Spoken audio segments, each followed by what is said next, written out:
20 აპრილს მართლმადიდებლურმა და კათოლიკურმა სამყაროებმა აღდგომის ბრწყინვალე დღესასწაული იზეიმეს. ყოველი სახელმწიფო აღდგომას მისთვის დამახასიათებელი უნიკალური ღონისძიებებით აღნიშნავს. ისეთ ქვეყანაში, როგორც ამერიკის შეერთებული შტატებია, სადაც მართლმადიდებლებიც, კათოლიკეებიცა და პროტესტანტებიც ცხოვრობენ, აღდგომა განსაკუთრებული მნიშვნელობისაა. სააღდგომო სამზადისი 2025 წელს განსხვავებული იყო. 2022 წელს შეერთებულ შტატებში გავრცელებული ფრინველის გრიპის გამო 168 მილიონი ფრინველი დახოცეს, რამაც კვერცხის ფასი საგრძნობლად გააძვირა. მარტში 10 კვერცხის ფასმა საშუალოდ $6.23 შეადგინა. დღესასწაულისთვის კი კიდევ უფრო მოიმატა, თუმცა მოქალაქეებისთვის ამას ხელი არ შეუშლია. კვერცხის უმსხვილესმა მწარმოებელმა კომპანიამ განაცხადა, რომ მათი მოგება გასამაგდა. სააღდგომო კალათაში კვერცხებთან ერთად შეერთებულ შტატებში აუცილებლად უნდა იყოს მარშმელოუს ტკბილეული, რომელსაც პენსილვანიის შტატის ერთ-ერთ საწარმოში ყოველდღიურად დიდი რაოდენობით ამზადებენ. სააღდგომო ეს ტკბილეული ძირითადად კურდღლის ფორმებისაა. ამერიკელები ამბობენ, რომ მის გარეშე სააღდგომო კალათა სრულყოფილი არაა.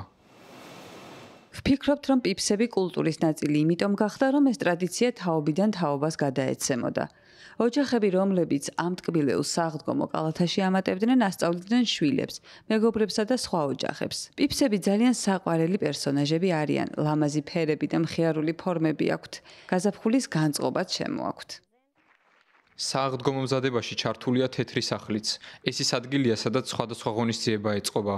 4 შაბათს 16 აპრილს ამერიკის შეერთებული შტატების პრეზიდენტმა დონალდ ტრამპმა თეთრ სახლში სააღდგომო ვახშამი გამართა. მოძღვრები სააღდგომო ლოცვებს კითხულობენ. ვახშმის დროს სიტყვით გამოსვლისას დონალდ ტრამპმა დაგმო მსოფლიოს სხვადასხვა კუთხეში ქრისტიანთა დევნა და იუსტიციის დეპარტამენტს ანტიქრისტიანულ მოძრაობასთან ბრძოლა დაავალა. იესოს სიკვდილი და აღდგომა ქრისტიანული რწმენის არსია. მდიდარი თუ ღარიბი, ჯანმრთელი თუ ავადმყოფი, ახალგაზრდა თუ მოხუცი, მშვიდობიანობისა თუ ომის დროს შვებას პოულობს იმაში, რომ ქრისტე მათთვის აღესრულა და ზეცაში მასთან მიახლების შესაძლებლობა მიეცათ. ესაა რაც გვინდა, ესაა რაც ყველას უნდა.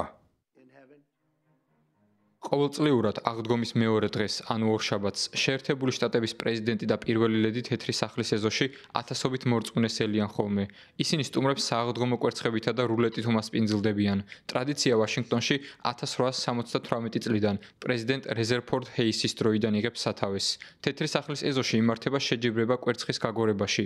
ბავშვები კოზის დახმარებით კვერცხს ბალახზე აგორებენ და ცდილობენ ფინიშის ხაზი სხვებზე ადრე გადაკვეთონ.